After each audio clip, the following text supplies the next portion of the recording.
Of Mimicry and Man, the Ambivalence of Colonial Discourse. Mimicry reveals something insofar as it is distinct from what might be called an itself that is behind. The effect of mimicry is camouflage. It is not a question of harmonizing with the background, but against a mottled background, of becoming mottled, exactly like the technique of camouflage practiced in human warfare. Jacques Lacan, The Line and Light of the Gaze. It is out of season to question at this time of day the original policy of conferring on every colony of the British Empire a mimic representation of the British Constitution.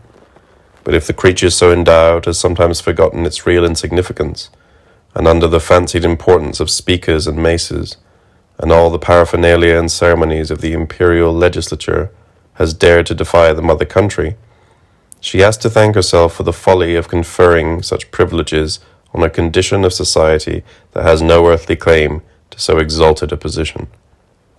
A fundamental principle appears to have been forgotten or overlooked in our system of colonial policy, that of colonial dependence. To give to a colony the forms of independence is a mockery. She would not be a colony for a single hour if she could maintain an independent station. Sir Edward Cust, Reflections on West African Affairs, addressed to the Colonial Office, Hatchett, London, 1839. The discourse of post-Enlightenment English colonialism often speaks in a tongue that is forked, not false. If colonialism takes power in the name of history, it repeatedly exercises its authority through the figures of farce. For the epic intention of the civilizing mission, human and not wholly human, in the famous words of Lord Rosebery, writ by the finger of the divine, often produces a text rich in the traditions of trompe-l'oeil, irony, mimicry, and repetition. In this comic turn from the high ideals of the colonial imagination to its low mimetic literary effects, mimicry emerges as one of the most elusive and effective strategies of colonial power and knowledge. Within that conflictual economy of colonial discourse that Edward Said describes as the tension between the synchronic panoptical vision of domination, the demand for identity, status, and the counter-pressure of the diachrony of history, change, difference, mimicry represents an ironic compromise.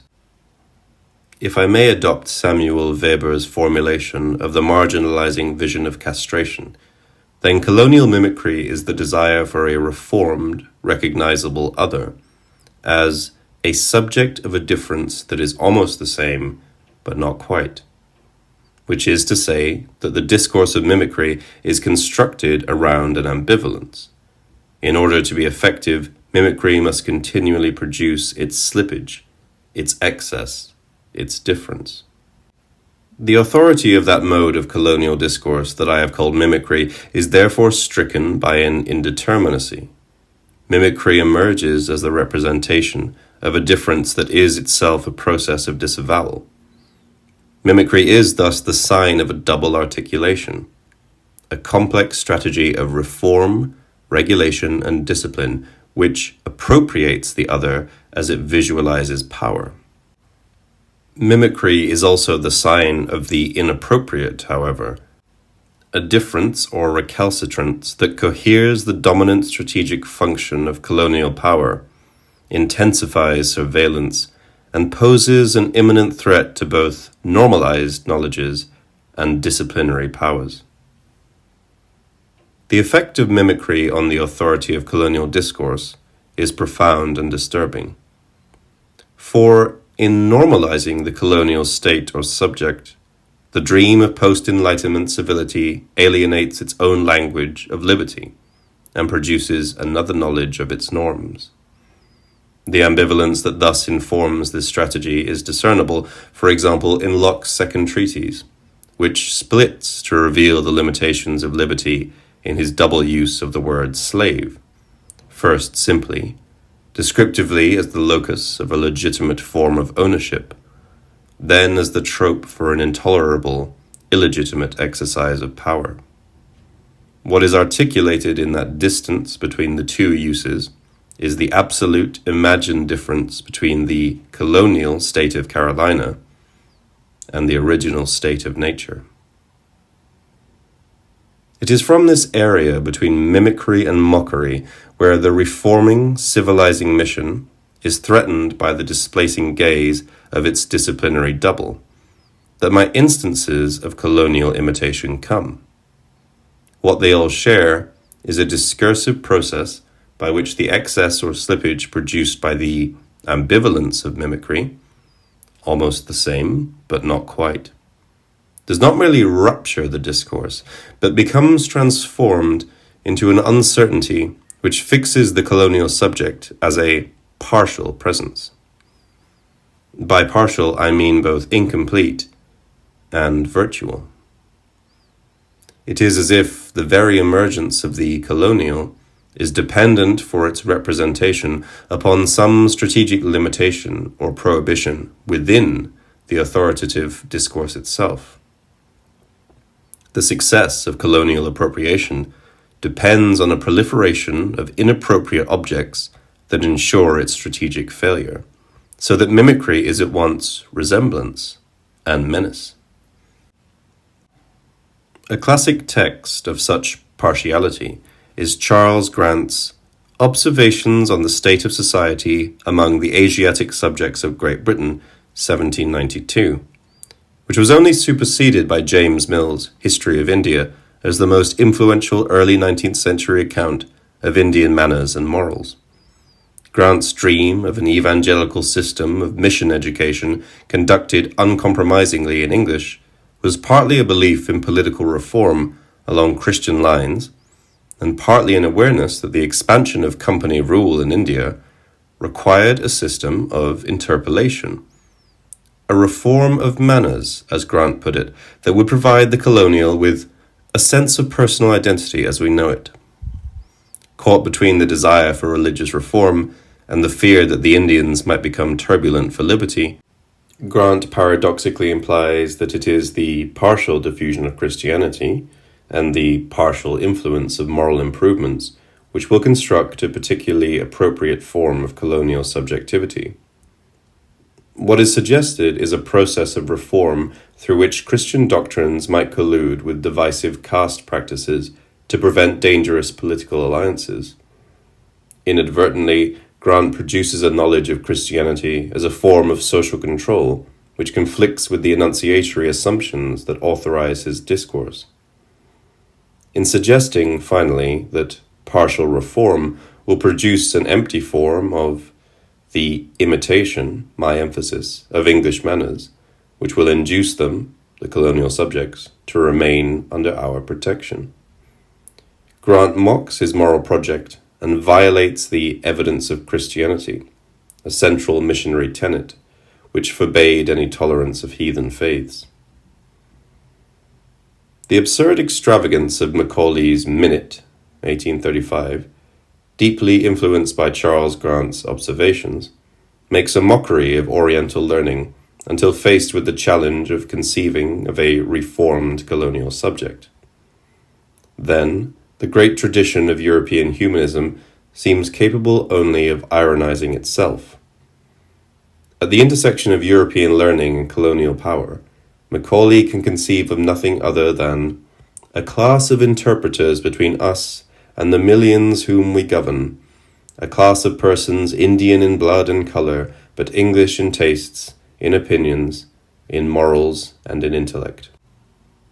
In other words, a mimic man, raised through our English school, as a missionary educationist wrote in 1819, to form a corps of translators and be employed in different departments of labor. The line of descent of the mimic man can be traced through the works of Kipling, Forster, Orwell, Naipaul, and to his emergence most recently in Benedict Anderson's excellent work on nationalism, as the anomalous Bipin Chandra. he is the effect of a flawed colonial mimesis, in which to be anglicized is emphatically not to be English. The figure of mimicry is locatable within what Anderson describes as the inner compatibility of empire and nation. It problematizes the signs of racial and cultural priority so that the national is no longer naturalizable. What emerges between mimesis and mimicry is a writing, a mode of representation that marginalizes the monumentality of history, quite simply mocks its power to be a model, that power which supposedly makes it imitable. Mimicry repeats rather than re-presents, and in that diminishing perspective emerges Decoud's displaced European vision of Sulaco in Conrad's Nostromo as the endlessness of civil strife where folly seemed even harder to bear than its ignominy, the lawlessness of a populace of all colors and races, barbarism, irremediable tyranny. America is ungovernable. Or Ralph Singh's apostasy in Naipaul's The Mimic Men. We pretended to be real, to be learning, to be preparing ourselves for life, we mimic men of the New World. One unknown corner of it, with all its reminders of the corruption that came so quickly to the new. Both Decoud and Singh, and in their different ways Grant and Macaulay, are the parodists of history. Despite their intentions and invocations, they inscribe the colonial text erratically, eccentrically across a body politic that refuses to be representative, in a narrative that refuses to be representational. The desire to merge as authentic through mimicry, through a process of writing and repetition, is the final irony of partial representation. What I have called mimicry is not the familiar exercise of dependent colonial relations through narcissistic identification, so that, as Fanon has observed, the black man stops being an actional person, for only the white man can represent his self-esteem. Mimicry conceals no presence or identity behind its mask. It is not what Césaire describes as colonization thingification, behind which there stands the essence of the présence africaine. The menace of mimicry is its double vision, which in disclosing the ambivalence of colonial discourse also disrupts its authority. And it is a double vision that is a result of what I've described as the partial representation, recognition of the colonial object. Grant's colonial as partial imitator, Macaulay's translator, Naipaul's colonial politician as play actor, Decoud as the scene setter of the opéra bouffe of the New World. These are the appropriate objects of a colonialist chain of command, authorized versions of otherness. But they are also, as I have shown, the figures of a doubling, the part objects of a metonymy of colonial desire which alienates the modality and normality of those dominant discourses in which they emerge as inappropriate colonial subjects. A desire that, through the repetition of partial presence, which is the basis of mimicry, articulates those disturbances of cultural, racial, and historical difference that menace the narcissistic demand of colonial authority. It is a desire that reverses, in part, the colonial appropriation by now producing a partial vision of the colonizer's presence, a gaze of otherness that shares the acuity of the genealogical gaze which, as Foucault describes it, liberates marginal elements and shatters the unity of man's being through which he extends his sovereignty. I want to turn to this process by which the look of surveillance returns as the displacing gaze of the disciplined, where the observer becomes the observed, and partial representation rearticulates the whole notion of identity and alienates it from essence. But not before observing that even an exemplary history like Eric Stokes's The English Utilitarians and India acknowledges the anomalous gaze of otherness, but finally disavows it in a contradictory utterance. Certainly, India played no central part in fashioning the distinctive qualities of English civilization. In many ways, it acted as a disturbing force, a magnetic power placed at the periphery, tending to distort the natural development of Britain's character. My emphasis. What is the nature of the hidden threat of the partial gaze? How does mimicry emerge as the subject of the scopic drive and the object of colonial surveillance? How is desire disciplined, authority displaced? If we turn to a Freudian figure to address these issues of colonial textuality, that form of difference that is mimicry, almost the same but not quite, will become clear. Writing of the partial nature of fantasy, caught inappropriately between the unconscious and the preconscious, making problematic, like mimicry, the very notion of origins, Freud has this to say: their mixed and split origin is what decides their fate.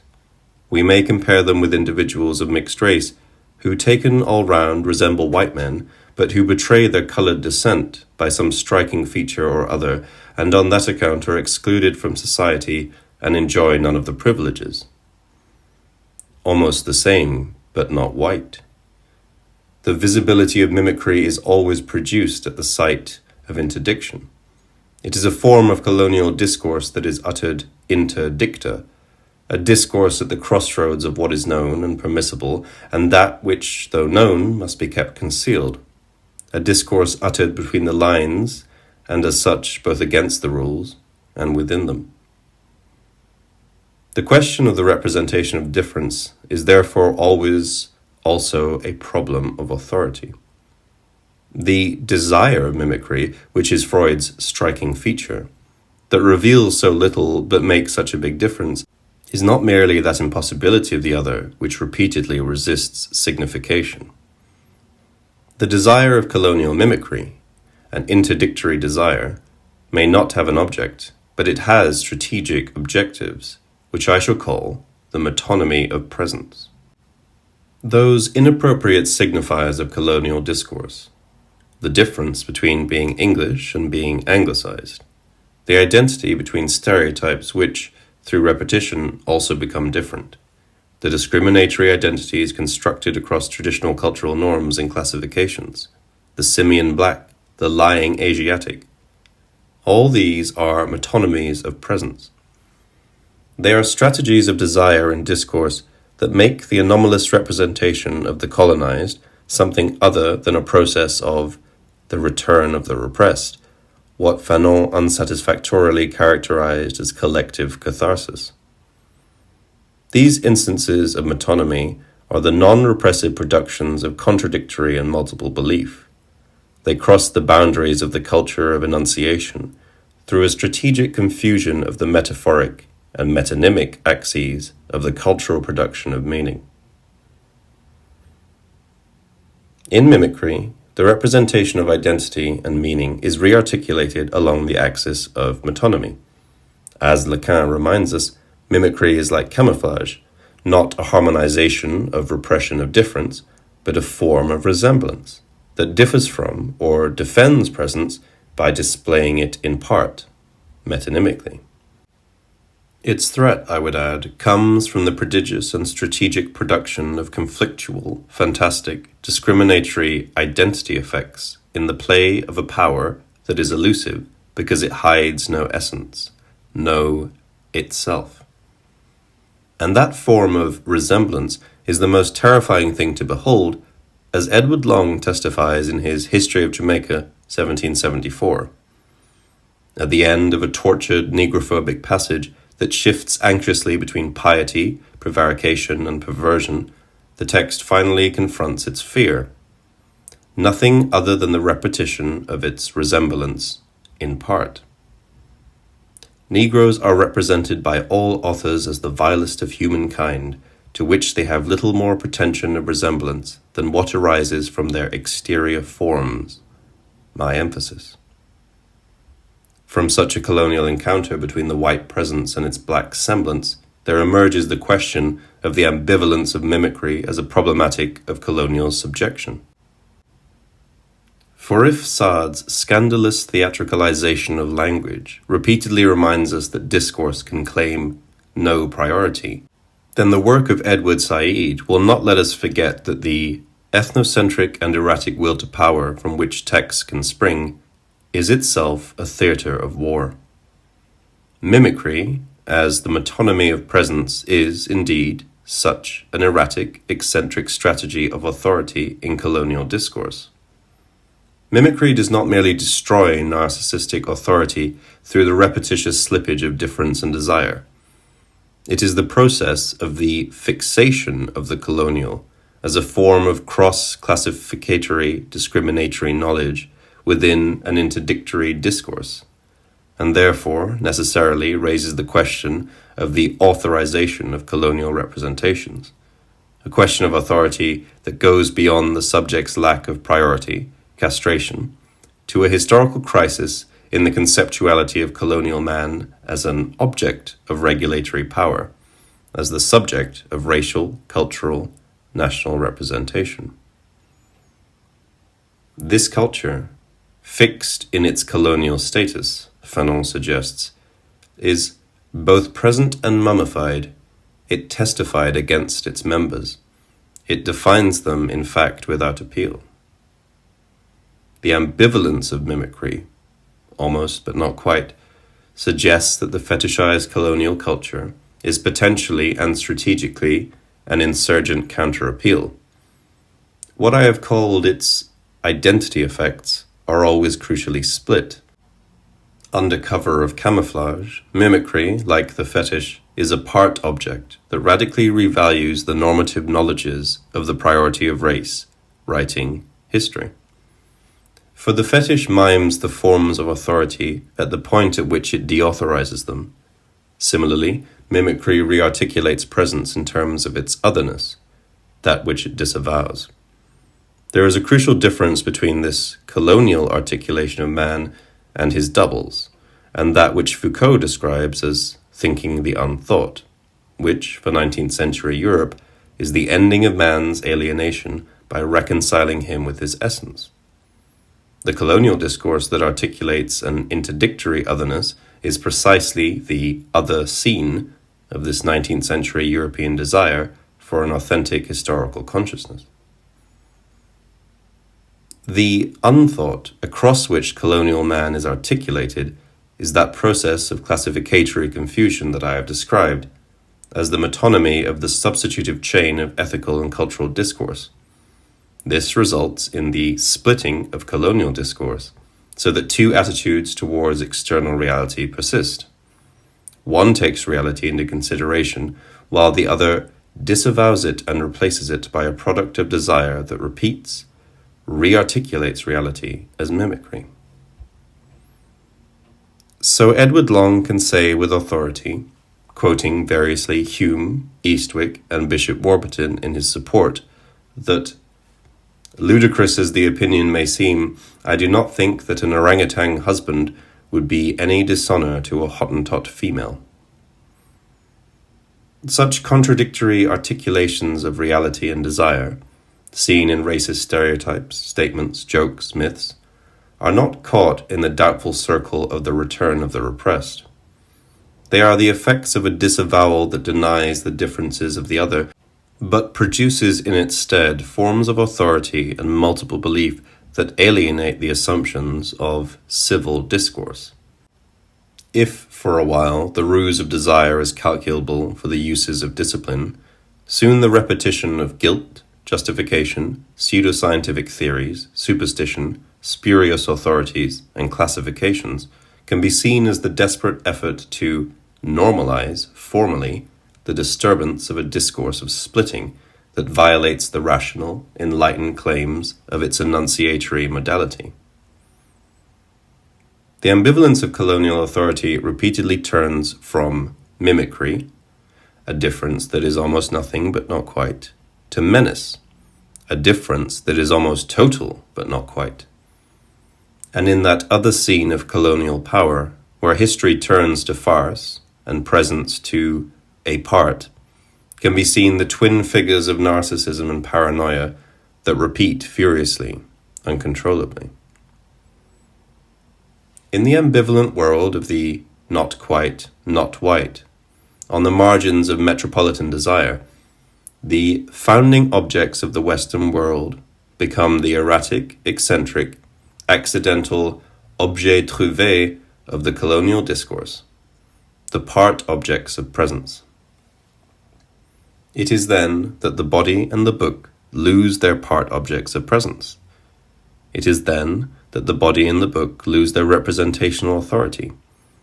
Black skin splits under the racist gaze, displaced into signs of bestiality, genitalia, grotesquerie, which reveal the phobic myth of the undifferentiated whole white body. And the holiest of books, the Bible, bearing both the standard of the cross and the standard of empire, finds itself strangely dismembered. In May 1817, a missionary wrote from Bengal, "Still everyone would gladly receive a Bible. And why? That he may lay it up as a curiosity for a few pice, or use it for waste paper. Such it is well known has been the common fate of these copies of the Bible. Some have been bartered in the markets, others have been thrown in snuff shops and used as wrapping paper."